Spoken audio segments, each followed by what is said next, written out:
રાત્રે ચોખા ખાવાની આદત ઘણા લોકોમાં જોવા મળે છે, પરંતુ શું તમે જાણો છો કે રાત્રે ચોખા ખાવાથી કેટલીક આરોગ્ય સંબંધિત સમસ્યાઓ થઈ શકે છે? સૌપ્રથમ, વજન વધવાનો જોખમ. ચોખામાં કાર્બોહાઈડ્રેટ્સ અને કેલરીનું પ્રમાણ વધારે હોય છે.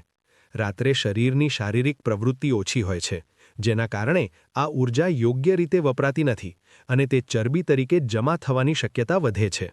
બીજું, ડાયાબિટીઝ અને બ્લડ શુગર પર અસર. સફેદ ચોખાનું ગ્લાયસેમિક ઇન્ડેક્સ વધારે હોય છે, જેનાથી શરીરમાં બ્લડ શુગર ઝડપથી વધે છે. ખાસ કરીને ડાયાબિટીઝ ધરાવતા લોકો માટે રાત્રે ચોખાનું સેવન નુકસાનકારક બની શકે છે. ત્રીજું, પાચન શક્તિ પર અસર.